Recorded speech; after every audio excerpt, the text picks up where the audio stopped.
What is happening, guys? We are back. We've had a little bit of a hiatus, but we are back with a very special guest here on 0 to 100 with Nicole Majors. Thank you so much for being here and joining us on the show.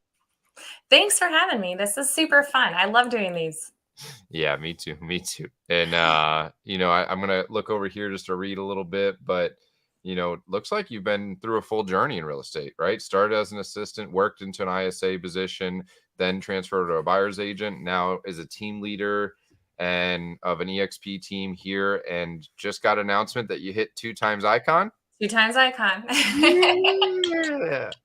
Yeah, super exciting. Yeah.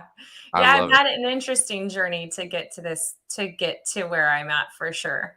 For sure. I think that's the right place to start. Right. Let's just do it. Yeah, Well, yeah, and of yeah. course, when you initially asked me, I was like, to start with real estate. But if I can back up just a quick second, I grew up in a really tiny town in Kansas, like super small. Actually, the town that I grew up in was a town of about 250 people. So straight up like the tiny town. And then moved 16 miles away to the big city of about 2,000 people. So I was like, what? Side note, I learned how to ride a motorcycle when I was 5 years old. And I rode my motorcycle all over the little town that I'm from. And when we moved to the big town, I couldn't ride my motorcycle on the streets. So I had to learn how to ride a bicycle at the age of 9. So did that a little backwards. But anyway, so we lived there my entire life until I was 39 and we moved here to Florida. But before we moved, we raised our children. I have 2 grown adult girls. We actually also got the pleasure of having raising our nephew for about 5 years. And then I had worked in a title office in Kansas for about 7 years and started off filing documents when everything was filed, nothing digital. And by the time I left working for them, I was a closing agent. So I had done the back end of real estate. So when we moved to Florida, my husband was like, you've done a lot of things. I've been in baking. I have done insurance. I started my own screen printing business with a friend. Like I'd done a lot of stuff. He's like, what did you love? And I said, man, I really liked being a closing agent. I love that. Well, there wasn't anyone here hiring for that, but there was a local brokerage hiring for an assistant. And I thought, man, close enough. And so that's how it got started. So within the first year of working at this brokerage, I got my license, pretty much created the ISA role in that brokerage. It was never there before, but I just kind of put myself in that space. And then she kicked me out and said, be an agent. So I was a buyer's agent and did well. My first year as a buyer's agent was from March. I started in March to the end of the year. And I think I had 80,000 in sales. So, or excuse me, 80,000 in gross income. So I was like, that's cool. And it wasn't a full year. So then since then, I've had the opportunity to step out and raise my own team up. And we actually just started the team it'll be like next week will be 1 year. Wow. Yeah. Yeah. So it's a little crazy, but very exciting. We've done very well. I started with me and I had one agent who decided to join me. And I was like, man, are you crazy? Like, but let's do it. Like, that's fine. And then now I have 4 total agents. I have one assistant who is, she'll be transitioning to an agent next week. And so then I'll have 5.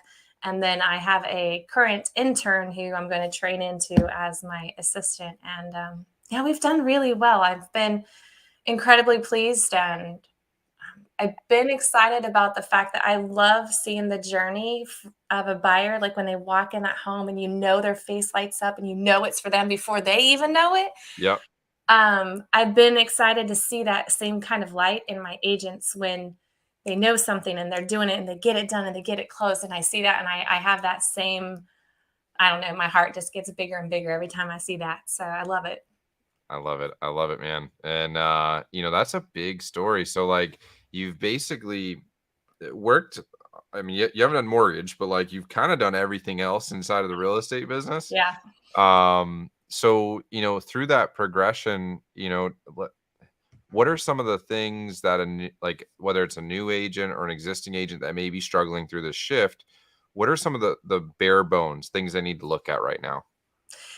Well, like the way that I'm training my team, and because it's worked, and another agent that's on my team went through the same thing, is I think there's a really good space if you'll just sit back and be an assistant or be an ISA or take the time to really just sit back and learn it all, because it's very hard just to be thrown to the wolves, because that's how it feels. If you're a new agent and you've got this fancy license, like it's a great piece of paper.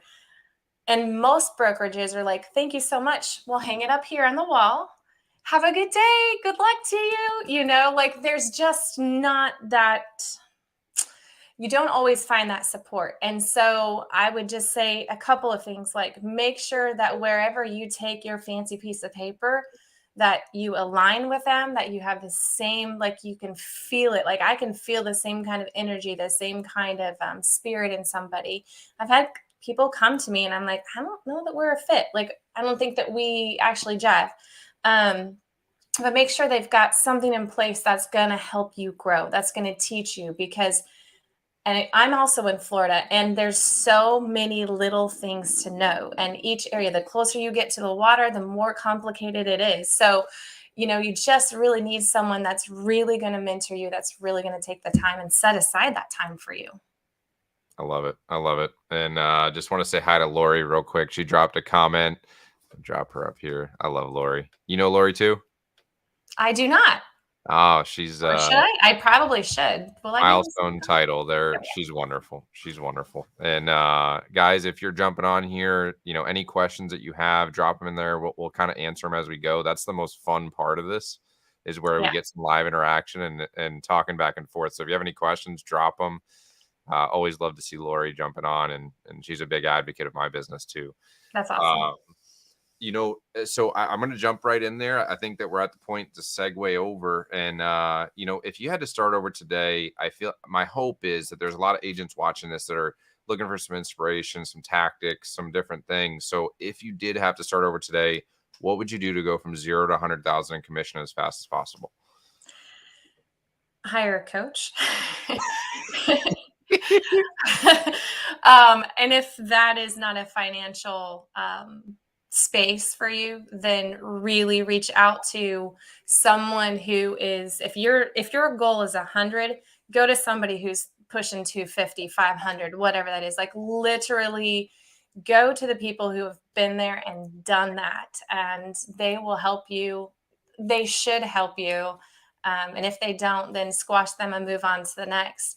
But I think it's so important to surround yourself with the people who have been there, like they have walked that walk. And yeah, that's the only thing, is that for so long I was like, I don't think I want to do a coaching. Like, do I really want to invest that money and whatever? It was the best thing I ever did. The best thing I ever did. And my first coach, actually, interestingly enough, was, I thought, a like nutrition and physical coach, which she is, right? Yep. But we started right here, and we started with the mindset work, and then we talked about everything else. And she's a businesswoman herself. She's an entrepreneur. So it doesn't have to be just in real estate. It can be someone who's making that kind of money in a different place, in a different avenue. But that was the best decision I ever made, was to hire her. So I love that. And, so let's say that the agents here listening and they're hearing this and they're saying to themselves, like, man, who do I reach out to? Like, how do you think somebody could examine that? Like, how do you think somebody could figure out who to reach out to? And then, what would they even say when they reach out to them? Because I listen, it's unnerving to right? reach Like, out. Yeah. I'm trying to be that agent that's like scared and nervous right here, and like, what do I do? Like, who do I call and what do I say? Like, I mean, Well, I first of all, you could call me, like, yep, straight up, like, I'm happy. Let's have a conversation. Like. yep, yep, But I think anyone that you see that is leading a team well, whether that's a team in real estate or a team, a mortgage team, whatever that is, a title office team, whatever that looks like, um, I feel like if they're a good leader, they're going to be completely accepting of you just calling, going, Listen, I'm thinking about doing this, and I just want to see if there's like a time that we could meet up and have a couple, conversations or whatever that looks like. And if they're a real leader, they're going to take you up on that, and they're Oh, going to be like, "Hey, this is what's open on my calendar." But being in this business, it takes making those kind of calls in general that put you outside of your comfort zone. So that's just going to be a natural first step. You're going to have to get used to that little feeling and those little flutters in your stomach, because eventually those will go away once more you do a little bit more of that work. I love that. And just to give some confidence, right, to somebody who's about to make this call, one is if somebody has made it beyond 200, 250 GCI per year, typically those people have a mindset of abundance. So they want to serve other people, like they want to help you. And the second piece is that's pretty flattering, right? Like if you call me and say, James, could you help me out with this? Would you go grab coffee with me? Like that's the person I'm going to go grab coffee with because it doesn't happen as often as people might think. Like Right. I Right. I feel like I love that so much. We're gonna continue on here, but I think we got a I question. love Lori's question. Let's pull it up here. I think a coach is necessary, but if one can't afford a coach, what is a book or personal business development book you recommend until they can get a coach? So, if you were to ask me, I'm glad you asked about a book because I'm actually a co-author as well. So, that'll be next. I forgot to say that, but Yeah. I currently have an intern with me, and she is wanting to get a real estate license, and she's really kind of struggling in self-confidence. And I will buy my people this book, and it's called "You Are a Badass" by Jen Sincero. Love this book. It is such a moment. I think it's a great starting place because I also like The Shadow Effect. I couldn't tell you whose that's by, although it's sitting on my shelf right there. The Shadow Effect's a good book. Untethered Soul. Whew. Listen, that is it. You read a chapter a day and you meditate on it and then you come right back. But those are a little further down the line. But I think You Are a Badass by Jen Sincero will really just take a moment just to kind of pump a little bit of motivation in you and really give you that like feeling of like, I can do this, like I can tackle this. And she really breaks down some things. So that would be my first book. But on a side note, there is a book out now called Women Who Boss Up in Real Estate. And I am one of the 16 co authors in that book. I'm in chapter 3. And you get to hear the journey of someone's life and how real estate became the vehicle. But it really is, if you can't read one of those chapters and relate, then you probably haven't lived. But there's so many of us that have gone through a lot that I think that I think it's going to be a really great one for especially women in real estate, but men too. I love the mission there. I mean, it's empowerment in general, but especially empowerment amongst women inside of the industry and even outside. At our principles, I feel like are universal when I talk to other business members. Right, like Mhm.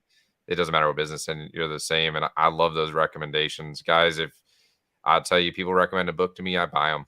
I don't even wait. I just go ahead and Amazon. What is that? $20? I'm going to spend 20 Yeah. bucks on my lunch later. Like, Have you read Untethered Soul? It's Michael Singer. no, no, no, no. Life changing. All right. Straight up a life changing book. Like it is. I will probably read it again, but I will honestly say that I could only read one chapter and then I have to stop and really it is but you've got to be a little further in the mindset work. It's not something that you start with Yeah. because it's Yeah. pretty deep. It gets pretty deep, but it is so good. It is really good. I love that question. Yeah. So Um, Bringing it back over. So I love reaching out, right? Like find somebody that you can tie into and you can learn from, you can grow with. Now, let's say somebody leaves here today and they're super inspired, right? Like they're like, I'm gonna get this. I've got the shit kicked out of me for the last 2 months and I'm ready to get rolling today. Like, what are some things that even you're telling your agents to do, or even if it was yourself, that they can be doing today to start setting themselves up for success? like I do have a couple new agents. For some reason, those are some of the ones that I keep attracting. It's okay. I actually really love it. Me. But the one thing that I make sure that they understand is that this fancy device that we all carry around that has a bajillion messages for me right now um, is your lifeline. Like literally, this is it. So you start with your people around you, right? Like you let everyone know, hey, I'm getting my license or I have my license and this is, what I'm doing. And whether they want to use you, just hey, just wanted to get the word out. Like you don't really just like so if you're selling your house, call me. Like don't be that person. But well, you can if you know them well enough, but you know what I mean? But just for the most part, like just get the word out and get out there and meet as many people as possible. I tell my agents all the time, if you're not having conversations, you're not selling anything. So like get out there and talk. I don't care who it is. Like say hi to Joe Schmo that's walking down the street with your fancy little logo shirt on. Hey, how are you doing? Are you having a good day? Smile at somebody. I gained an amazing client who bought a Gulf front home because I saw them outside of a restaurant and the restaurant was closed and I happened to be walking by and I said, are you looking for something, a place to eat? Yeah. I'm like, well, this one's closed, but A, B, and C down the street are open if you're interested in that. And I was wearing a real estate shirt and they're like, do you sell real estate here? Yeah, I do. Well, we're also looking for an investment home. Oh, really? Happy to help you with that. You know what I mean? Like, so when you put people first, which I know we've had that conversation before, when you're literally talking to people and like, I wasn't looking for anything from them. They were looking for a place to eat. I'm here local. Let me help you. Like Yep. that's just where the gold's at. And I love it. I love it so much. Clearly. So I think you're diving somewhere that I want to jump into. So I'm gonna be that agent, right? Where I'm starting out because I've seen this with agents on the team and outside of the team. Like I'm so focused on how do I get this next sale, and I'm like grinding and I'm doing all these things. I'm running around like crazy. And you just said, man, like basically you said build a relationship with people, like go out and smile and meet them. Like how do I change my mindset here? Like how do I go from this mindset of scarcity to this mindset of abundance and love? Mm. Like Yeah. It's that is not an overnight fix by any means. And I will tell you this. I grew up on a farm in Kansas and I grew up with nothing. Like and I will just be really vulnerable. I just bought a new car 2 days ago and she's a freaking beauty. Like I bought her off the showroom floor and I stood there and I cried because 15 years ago I had 20 bucks trying to feed my family for a week. You know what I mean? yeah. Like who am I? So when you take yourself out of the position of just focusing on the money and focusing on this and focusing on and just really just step back and take a breath and look at how many people you could bless. Like the change for me was when I decided that I was going to write down every morning 3 things I'm grateful for. And every night I was going to write down one way I was able to bless others. During that day, what did I do to bless somebody else? And when I took that and that was my role for the day, the gates just opened up. So I feel like the more you give, the more you receive. Give to your community, love on your people, show them that who you are, because I'm not a real estate agent. Like that's not what defines me. That's my vehicle of who I am. But who is it that I really am? And Untethered Soul will get into that. Like literally, like, who are you? You are not James Adams. That was a name that was given to you. Who are you? And when you can really like stop and decide who this person is and how you plan to be there for the other people in this world, it'll just open up. And until you see it happen, until you feel it happen, you'll be like, this is just a bunch of mind craziness. Like this girl's gone off the deep end. But really, I truly believe 100% in that. Like you give and you receive. Man, I love that. I love that. And I want you to know the intention here is not to get you to cry on the show, but I'm I sorry, like, appreciate you being vulnerable. And I do want to know, and I think that it's good for people to know. So like when you were standing there, like what were the thoughts? Was it pride? Was it like what was it that triggered it for you and gave you that emotional response? I just, my first car was a 1987 Ford Festiva, manual, little pregnant roller skates, what we called it. And I was so happy with that little car. And I thought it was the coolest thing, and I'm just so grateful. I don't know, my first car, I was driving a grain truck without brakes at the age of 11. I mean, that's a good time. Um, but I I just looked at it. She had a beautiful white bow on it. It had a little sign that says, "Don't touch, she's sold." And I just looked at my husband and I'm just like, I I still inside feel like I'm that little small farm girl from Kansas. There's that little piece of me, and I never really want to let her go. I want to shine as something bigger, but I never want to forget where I came from, Yeah. because that girl worked her butt off for everything she's had. Always. I have always worked very hard for everything I've ever had. And it was just a very humble, grateful moment for me to realize that I have done all of this work, and I have, we've lost people, we've gained people, there's just that bus of life, people are just coming on and off your bus. And I just sat there and I just realized how grateful I am for this life. Like it was just amazing. And, I don't know. Like, I know it sounds crazy to think that way about a car, but No. Lord, she's a beaut. Like, my husband, he ordered it. All I asked was that it not be the color black, because my previous car was black, and as beautiful as they are when they're clean, it's a pain in the butt. And so I really, like, I kind of knew what I was getting, but then when I got there, I was like, whoa, wow. Like, she's pretty fantastic. That's awesome. That's awesome. And I love that. And it did trigger something for me that I feel like, and guys, if you're still here and you have questions, drop them in there. We'll get those answered as we go along. That's honestly the most fun part of this. But Yeah. I remember me personally, I was a pool player, right? Right. And gambling was in my nature. So like risk, like I'm all gas, no break. Like I don't have very much fear. Like there's a lot of things that come there. But you came from very little and you worked your ass off in order to build up, and you were working as an employee for another person. So when this, like, what was the thinking process when you were like, wow, I can be the boss, like I can be the person that's in control of this, I can be the person at the top of the revenue? Like, what were the thoughts that led to that, and then what were the fears that you had to overcome going through that, right? Because that's different than me. That Yeah. I want to know that.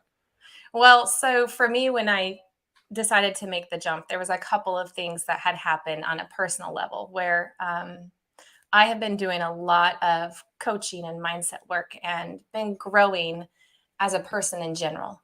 And what I was realizing was I'm entirely grateful for the time that I spent with my previous broker, because I learned a lot, and I am grateful for that. Like, I know that I could not be here where I am today if it wasn't for her taking that step and allowing me to be her assistant. Like, I understand that.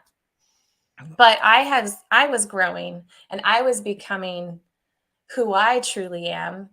And what I realized was who she was and who I was. There was a lot of similarities, but there were some pretty big differences. And some of those were big enough that I just said, I don't feel right. I feel like I'm denying who I truly am. And actually, Veronica was my coach at the time, Veronica Figueroa, and she had me do this little test thing. And it was like, you answered questions about who you are, and then answered questions about who you are at work, and they were polar opposites.